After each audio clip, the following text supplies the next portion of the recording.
हम लोग ना हर दिन बिजली के तारों से घिरे रहते हैं, पर क्या कभी सोचा है कि एक मामूली से दिखने वाले तार के अंदर कितनी कमाल की इंजीनियरिंग छिपी हो सकती है। ये सिर्फ तांबे और प्लास्टिक का टुकड़ा नहीं है, ये तो हमारी आज की दुनिया की कह सकते हैं जीवन रेखाएं हैं। जरा सोचिए, क्या होगा अगर पूरी दुनिया इस बात पर ही सहमत न हो पाए कि गर्म किसे कहते हैं और ठंडा किसे। मजेदार लगता है ना सुनने में, लेकिन बिजली की दुनिया में वोल्टेज जैसी एक बिल्कुल बेसिक चीज को लेकर असल में यही हो रहा है। और ये कहानी हमें यही दिखाती है कि कैसे अलग-अलग नियम हमारी इस कनेक्टेड दुनिया को और ज्यादा कॉम्प्लिकेटेड बना देते हैं। तो आज हम केबल के अंदर की इस पूरी दुनिया को परत दर परत समझने वाले हैं। सबसे पहले देखेंगे वोल्टेज को लेकर ये दिलचस्प बहस, फिर एक मॉडर्न केबल की बनावट को समझेंगे, उसकी सीक्रेट भाषा को डिकोड करेंगे, आग से बचाने वाले केबलों के बारे में जानेंगे और आखिर में दुनिया भर के स्टैंडर्ड्स के इस पूरे जाल को सुलझाने की कोशिश करेंगे। तो चलिए शुरू करते हैं। देखिए, केबल हमारे ग्लोबल नेटवर्क की नींव है, एकदम फाउंडेशन। और इनकी बनावट कोई आसान काम नहीं, ये एक बड़ी इंजीनियरिंग चुनौती है। इसीलिए तो आईईसी जैसी ग्लोबल संस्थाएं और भारत की बीआईएस जैसी नेशनल संस्थाएं ये पक्का करती हैं कि ये केबल सेफ भी हों और भरोसेमंद भी। और यहीं से ना कहानी बहुत दिलचस्प हो जाती है। पावर को डिफाइन करने में एक तरह का कह सकते हैं भाषाई और रेगुलेटरी मतभेद है। सीधे शब्दों में कहें तो वोल्टेज को कैसे क्लासिफाई किया जाए, इस एक बात पर भारतीय और इंटरनेशनल स्टैंडर्ड्स में कोई सहमति ही नहीं है। तो सवाल ये है कि आखिर ये टकराव है क्या। देखिए, एक तरफ है हमारे भारतीय मानक यानी आईएस और दूसरी तरफ है इंटरनेशनल नियम जो आईईसी और एनसी जैसी संस्थाएं बनाती हैं। नंबर्स पर जाने से पहले यह समझना जरूरी है कि ये दो बिल्कुल अलग अलग नजरिए हैं। अब जरा इन आंकड़ों को देखिए, ये वाकई में हैरान करने वाले हैं। भारत के नेशनल इलेक्ट्रिक कोड के हिसाब से 650 वोल्ट से ऊपर कुछ भी हाई वोल्टेज है, लेकिन वहीं अगर आईएसी के स्टैंडर्ड्स को देखें तो 1000 वोल्ट यानी 1 किलोवोल्ट से नीचे सब कुछ लो वोल्टेज है। इसका मतलब जो केबल भारत में हाई टेंशन कहलाता है, हो सकता है कि इंटरनेशनल स्टैंडर्ड्स के हिसाब से उसकी परिभाषा बिल्कुल अलग हो। और यही है वो बड़ा मतभेद जिसकी हम बात कर रहे हैं। ठीक है, तो वोल्टेज की कहानी तो समझ आ गई। अब आगे बढ़ते हैं और देखते हैं कि एक मॉडर्न केबल असल में बनता कैसे है। चलिए इसे अंदर से बाहर की तरफ परत दर परत खोलकर समझते हैं। तो देखिए, किसी भी पावर केबल के मोटे तौर पर 4 मेन हिस्से होते हैं। सबसे अंदर होता है कंडक्टर कोर जो करंट को लेकर जाता है। उसके ऊपर होती है इंसुलेशन की परत। फिर मजबूती के लिए आता है मैकेनिकल आर्मर और सबसे बाहर होती है सुरक्षा के लिए आउटर शीट। चलिए बिल्कुल बीच से शुरू करते हैं, यानी कंडक्टर से। यही वो हिस्सा है जो असल में करंट को एक जगह से दूसरी जगह ले जाता है। ये या तो तांबे का होता है या फिर एल्यूमिनियम का। तांबा बेहतर कंडक्टर है नो डाउट, पर एल्यूमिनियम हल्का और सस्ता पड़ता है। अब ये कितना फ्लेक्सिबल होगा ये इसकी क्लास से पता चलता है। जैसे क्लास 1 एकदम ठोस और मजबूत होता है, वहीं क्लास 5 या 6 बहुत ज्यादा लचीला होता है, जो रोबोटिक्स जैसी जगहों पर इस्तेमाल होता है। अब बात करते हैं इंसुलेशन की। इसका काम बहुत जरूरी है, कंडक्टर को शॉर्ट सर्किट होने से बचाना। देखिए, पहले इस्तेमाल होता था पीवीसी, जो बस 70 डिग्री सेल्सियस तक ही टेम्परेचर झेल पाता है और आग लगने पर बहुत जहरीला धुआं छोड़ता है।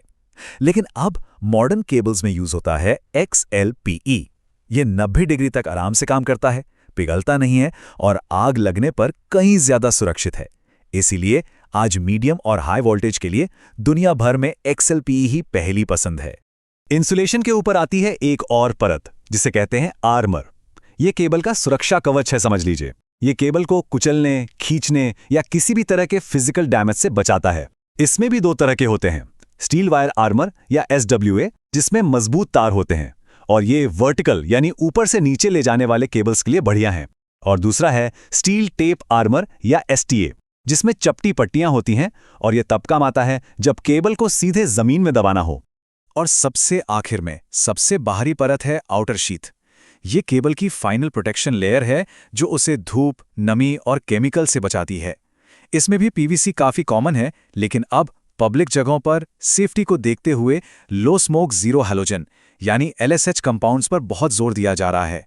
इसका सबसे बड़ा फायदा यह है कि जलने पर यह जहरीला धुआं नहीं छोड़ता।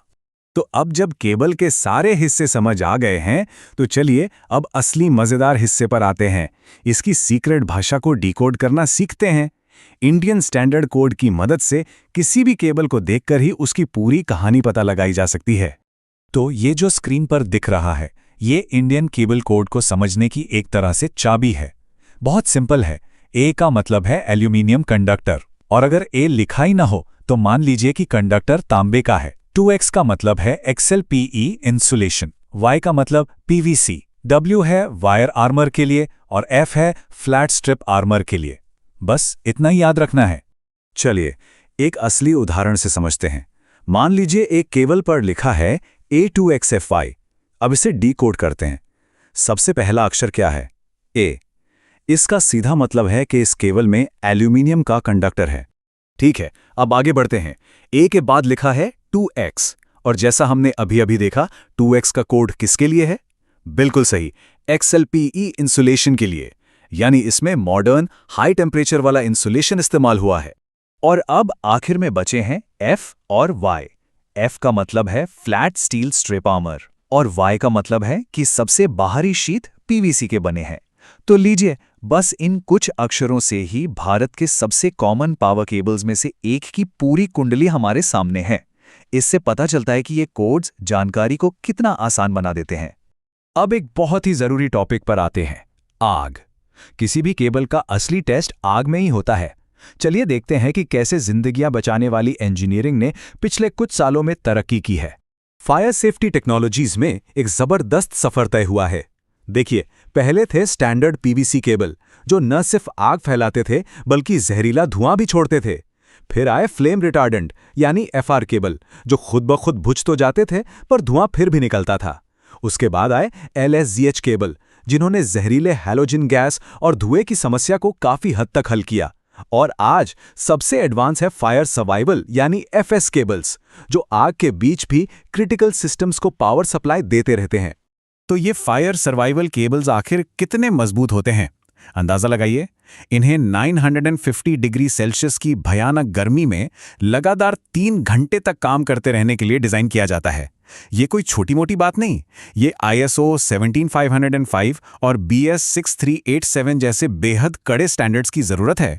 यहाँ सबसे जरूरी शब्द है सर्किट इंटेग्रिटी। इसका मतलब सिर्फ आग झेलना नहीं है, इसका मतलब है धधकती हुई आग के बीच भी सर्किट को बनाए रखना, पावर को चालू रखना। यही वो खूबी है जो इमरजेंसी लाइट्स, फायर पंप्स और लिफ्ट्स जैसे लाइफ सेविंग सिस्टम्स को ठीक उस वक्त चालू रखती है जब उनकी सबसे ज्यादा जरूरत होती है। तो चलिए अब वापस बड़ी तस्वीर पर आते हैं।